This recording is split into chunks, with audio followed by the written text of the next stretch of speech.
ही महत्वपूर्ण और गंभीर विषय पर हम आज डिबेट कर रहे हैं। किसी ने ठीक कहा कल यहाँ, हमने और हमारे पूर्वजों ने इस प्रकार की महामारी आएगी और इतना बड़ा संकट आएगा ये कभी हमने सोचा नहीं था। कोविड-19 संक्रमण की चिंता पूरे विश्व में है, लेकिन जिसके घर में, जिसके परिवार में ये कोविड-19 का हमला हुआ है, उनका प्रेशर क्या होता है ये कल जया जी ने बताया। और ये मैं भी महसूस कर रहा हूँ जया जी कि मेरी माँ जिनकी उम्र 80 साल की है वो भी कोरोना संक्रमित है और 15 दिन से वो अस्पताल में आईसीयू में है। मेरा जो भाई है छोटा, जो विधायक है महाराष्ट्र विधानसभा का, वो भी कोरोना संक्रमित है, वो भी आईसीयू में है। मैं ये इसलिए बताना चाहता हूँ कि कल वहाँ से हमारे साथी वहाँ बैठकर हमारे निंदा कर रहे थे कि आप लोग क्या कर रहे हो, आप कुछ नहीं कर रहे हो। लेकिन हम लोग जो लोक प्रतिनिधि है, जो राजनीतिक कार्य करता है, हमको लोगों में जाना पड़ता है, लोगों से मिलना पड़ता है, लोगों की मदद करनी पड़ती है जाकर।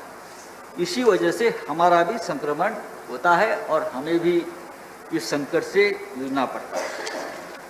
एक बात समझी जानी चाहिए कि ये कोई राजनीति की लड़ाई नहीं है, अपनी और दूसरों की जिंदगी बचाने की लड़ाई है और इससे हर व्यक्ति को अपना योगदान देना है, तभी देश की तबीयत खुशनुमा रहेगी। जैसे कि विनय सहस्त्रबुद्धे साहब हमारे मित्र नहीं है, अगर आप उनका भाषण कल सुने तो उनका पूरा भाषण महाराष्ट्र सरकार ने कुछ नहीं किया।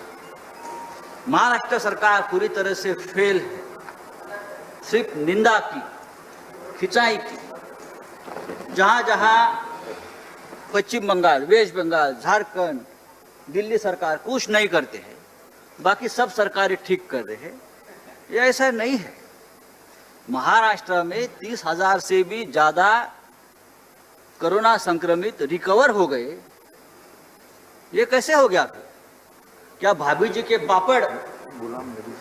पापड़ खाकर ये सब ठीक हो गए पूरे देश में? नहीं, नहीं, पूरे देश में सभी राज्यों में सभी राज्य सरकारें अपने अपनी तरफ से, और हमने पहले दिन कहा था कि ये जो लड़ाई है ये हम प्रधानमंत्री मोदी जी के नेतृत्व में ही लड़ेंगे और लड़ रहे हैं। देश के नेता है, इतना बड़ा संकट है तो लड़ाई प्रधानमंत्री जी के ही नेतृत्व में लड़नी चाहिए। और हमने पूरा प्रोटोकॉल जो फॉलो किया है प्रधानमंत्री जी के निर्देश से फॉलो किया हमारी महाराष्ट्र सरकार ने। मैं पूछना, हमारे प्रकाश जावड़ेकर जी बैठे, उनको पूछे, प्रधानमंत्री जी ने तो उनकी खास महाराष्ट्र में पूरा जो कोऑर्डिनेशन है पूरे जिले का वो करने के लिए प्रकाश जावड़ेकर साहब को वहाँ अपॉइंट किया है और उनका राज्य सरकार से और मुख्यमंत्री जी से ठीक तरह से कोऑर्डिनेशन चल रहा है। महाराष्ट्र सरकार ने मुंबई, ठाणे, पुणे जैसे बड़ी शहरों में नहीं तो जिला स्तर पर जंबो कोविड सेंटर बनाए और लोगों की सेवा में लगे। सबसे ज़्यादा चिंता महाराष्ट्र और देश को हमारे यहाँ धारावी की थी। धारावी जो सबसे बड़ा एशिया का जो झुग्गी झोपड़ी का जो एक इलाका है कि वहाँ क्या होगा, वहाँ अगर कोरोना वायरस घुस गया तो क्या होगा। और वहाँ जब कोरोना संक्रमण हुआ तो पूरा देश चिंता में आ गया था। लेकिन आज धारावी का संक्रमण पूरी तरह से नियंत्रण में है और वर्ल्ड हेल्थ ऑर्गेनाइजेशन ने उसके लिए हमारी पीठ थपथपाई है, बीएमसी की, WHO ने। दूसरा हमारा मुंबई का इलाका वरळी कोलीवाड़ा, वहाँ सबसे ज़्यादा फिशरमैन कम्युनिटी रहती है, बहुत कंजेस्टेड एरिया है, वहाँ भी संक्रमण बढ़ा तो सब चिंता में आ गए। लेकिन वहाँ भी वहाँ के जो हमारे विधायक है और मंत्री जी है आदित्य ठाकरे जी ने पूरा आज वहाँ का संक्रमण खत्म किया और हमारे हेल्थ मिनिस्टर साहब जो है हर्षवर्धन डॉक्टर साहब, उसने भी उसके लिए उनको शाबाशी दी। तो मैं देखिए, आरोप लगाना ठीक है, लेकिन जो काम करते हैं उसकी देखिए। अगर मैंने ये कहा कि उत्तर प्रदेश में जो हमारे ही मैं मानता हूँ कि चेतन चौहान साहब देश के सबसे बड़े क्रिकेटर की मौत हो गई, उस बारे में मैं विधान परिषद वहाँ की एक नेता का भाषण सुन रहा था। वहाँ की जो अव्यवस्था है उनकी वजह से चेतन चौहान का मृत्यु हो गया, इस प्रकार का आरोप वहाँ लगाया है विधायक ने। तो लेकिन ये आरोप लगाने का वक्त नहीं है। दूसरी बात है कि कल एक वहाँ से आरोप लगाया गया कि महाराष्ट्र में 5000 हेल्थ वर्कर की रिक्रूटमेंट नहीं हो गई, डॉक्टर की रिक्रूटमेंट नहीं हो गई। एक समझना चाहिए, हमारी सरकार आकर 6 या 7 महीने, 5 साल से तो उसके पहले किसकी सरकार थी?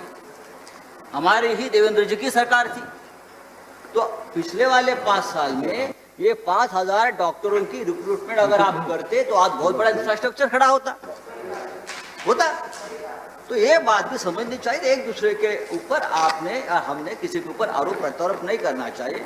आपने हिसाब किताब की बात की है। मुझे मालूम है कि अभी केंद्र सरकार ने 1 सितंबर से पूरा मेडिकल इक्विपमेंट की मदद करना बंद कर दी है। उसमें पीपी किट, मास्क, वेंटिलेटर, उसके वजह से महाराष्ट्र सरकार को 350 करोड़ का ज़्यादा अब बोझ आने वाला है। तो पीएम केयर फंड जो आपने बनाया है उसमें हजारों करोड़ रुपए CSR फंड से जमा किए हैं, वो किसके लिए है? वो भी सभी राज्यों के लिए है, वो आपको देना पड़ेगा। दूसरी बात है, हमारा GST का बकाया जो है वो तो दीजिए, उससे हम आगे का काम चला देंगे।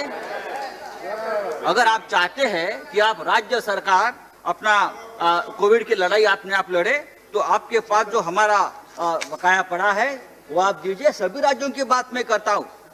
महाराष्ट्र सरकार को मैं बताना चाहता हूँ कि मार्च महीने में जब ये शुरू हुआ कोविड का संकट, तो पूरे राज्य में सिर्फ हमारे महाराष्ट्र में 1 टेस्टिंग लैब थी, लेकिन आज 405 टेस्टिंग लैब पूरे महाराष्ट्र में हमने खड़े किए 5 महीने में। माननीय संजय जी कंक्लूड करिए। सर करता हूँ सर।